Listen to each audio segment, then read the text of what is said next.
Good afternoon, everybody. My name is Hakeem Khatib, and I have done my presentation on the Kuwaiti oil fires of 1991 during the Gulf Wars.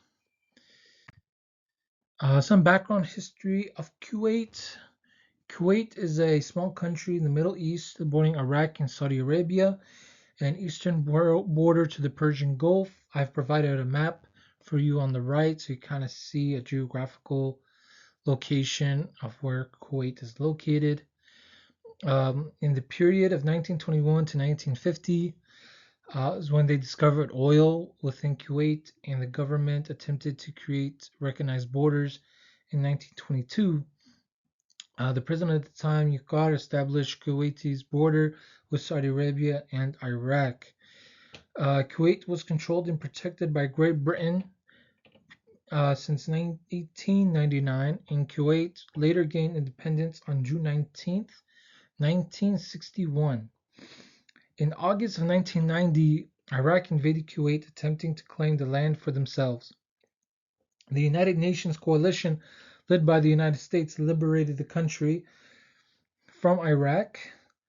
The climate in Kuwait is a dry desert with very hot summers and short, warm winters.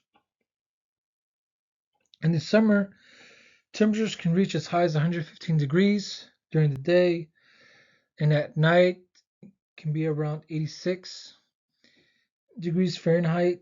In the winter, temperatures can reach 32 degrees Fahrenheit at night and 72 degrees during the day. Kuwait is sunny all summer long, being one of the most hottest countries in the world, but it is dry heat, so more tolerable compared to more humid places. Kuwait is a desert, so it never really gets that cold. And in the winter/spring, the wind from the Arabian desert can create sandstorms and occasionally rains. So part of being a desert only rains a specific part of the year, and even then, they really don't get much rainfall. Let's go on to the next slide. Okay, how it started. So, on August 2nd, 1990 was the start of the Gulf War led by Saddam Hussein, who invaded Kuwait. He was the leader of Iraq at the time. Toward the end of the war, Iraq committed environmental terrorism, setting fire to more than 600 oil wells. The fires lasted 10 months, consuming 70 to 100 million cubic meters of natural gas per day. This was an attempt to slow down coalition forces, create environmental and economic devastation, and render Kuwait's oil resource unusable. Iraq ignited the fires by using explosives, tanks, and artillery like missile strikes. Rocket launchers were used. They were deliberately open the oil wells and set it on fire once it started gushing out.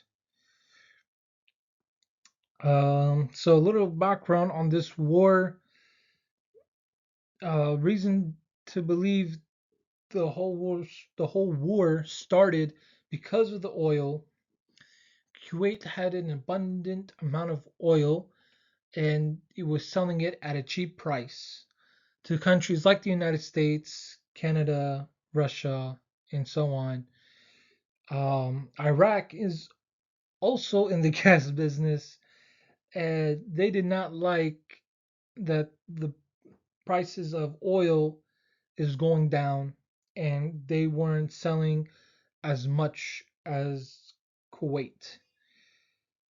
So, in order to get revenge, they wanted to invade Kuwait and have Kuwait for themselves, like I said before, but that did not happen. Um, so, as you can imagine, oil is very flammable and very difficult to put out. So natural oil is highly flammable due to the chemical composition. Oils made up from hydrocarbon like methane, ethane, and propane, which are stored up as chemical energy. When exposed to the air, the vapors from the oil mix with oxygen when creating a flammable mixture. The flash point of oil is only 100 degrees Fahrenheit, and Kuwait is a desert, so putting out those fires was a difficult task. It was It would always be close to that temperature constantly. So the oil fires would burn at 2,000 degrees Fahrenheit. They had to attack the fires at a distance using only seawater uh, from the Persian Gulf. Uh, the thick smoke and toxic air made it difficult to see and made breathing difficult. The toxic fumes were carbon monoxide, sulfur dioxide, and carcinogens, which can cause health risks like cancer or death when inhaled for too long. The soot and the retaining oil forming lakes of oil, which made it difficult to get around the fire, forcing firefighters to tackle the flames at a distance. With flames this hot, um, you can get burned just being within the vicinity without the flames even touching you, more or less. So it was very important that they're using other methods other than um, more traditional methods that we see today. Some of those techniques used to put out the fire, starting with managing the flames, were proven difficult, and traditional ways were proven ineffective. So one of the things they used is dynamite. They loaded dynamite explosives into a container, and they used a bulldozer to place it closer to the well to cut off the oxygen. So this bulldozer had an extendable arm, and once it got close enough, it would drop, and then, like you would imagine, it would explode, and the fire would cease after the explosion, and then they can get a better handle of it. Another way they used is water jets. They used about 1 million liters of seawater were sprayed per hour, sourced from the main man-made lakes and the Persian Gulf. Grant, another way is giant jet engines from a MiG-21 fighter plane were used to blow out flames with high-speed air. So kind of like blowing a candle, but they needed an insane amount of wind. And what better way to get that is other than from a plane engine? Uh, another way they used raising the plume using a metal casing over the well to force the fire upwards, while liquid nitrogen and water smothered the flames. Uh, Bulldozer clamps. They used a bulldozer with a mechanical arm to physically clamp down on the oil wells.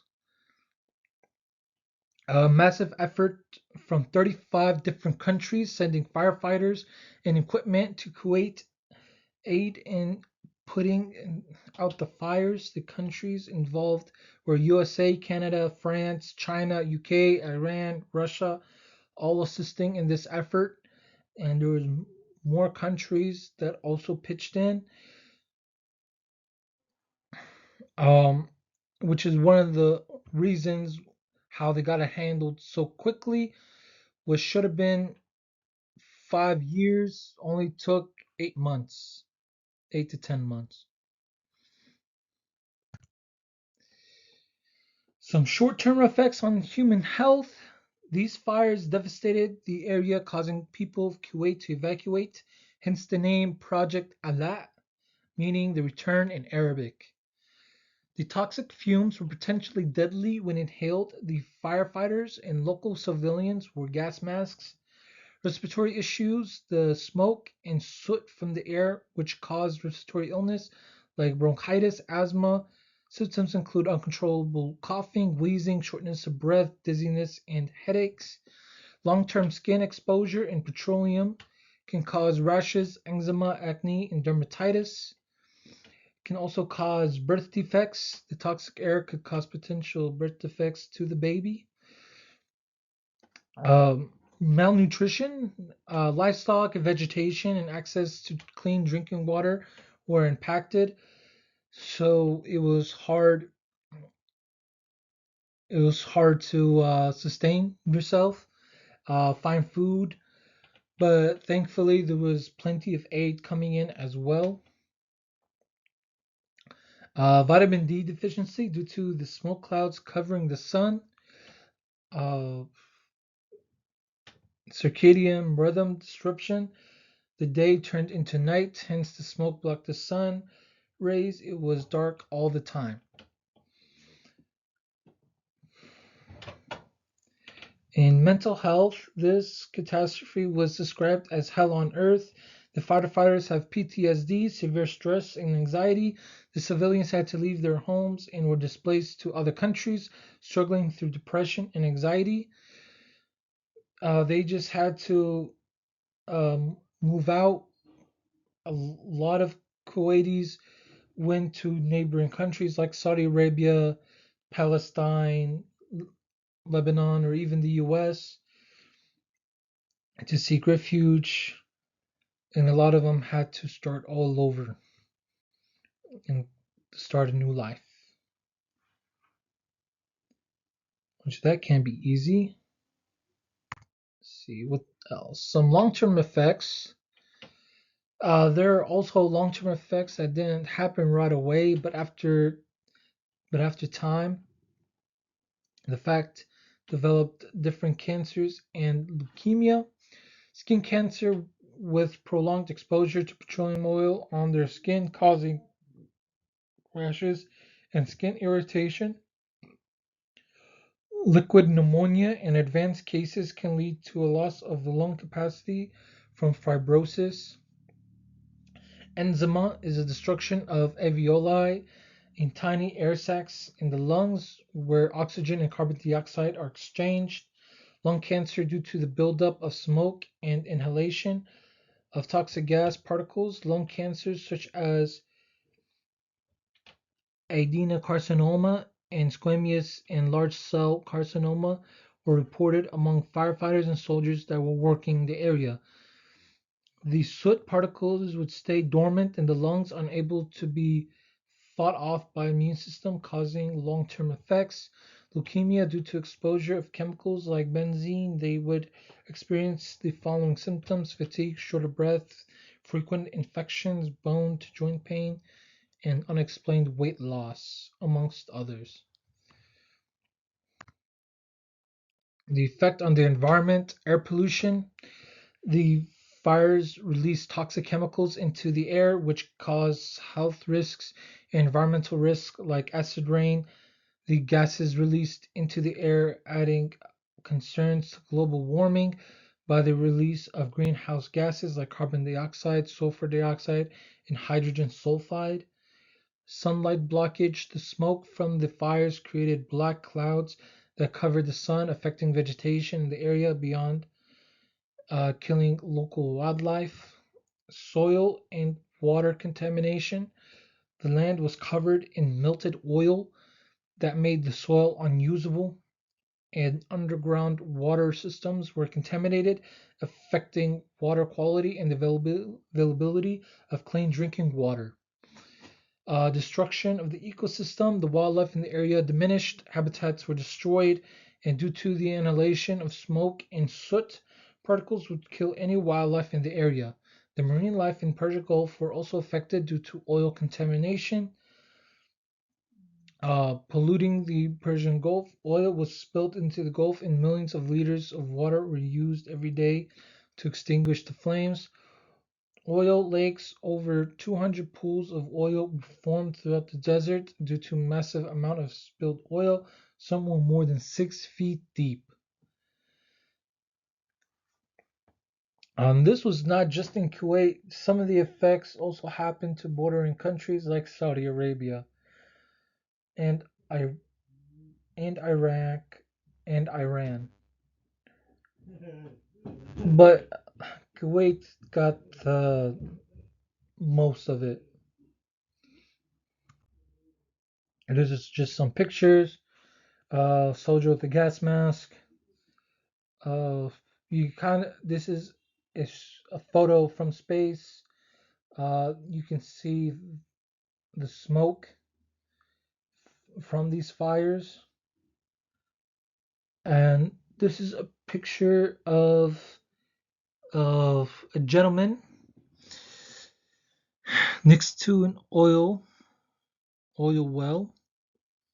As you can see, like millions of liters of oil was spouting out. So you can only imagine how difficult it was to diminish the flame. Here's my source.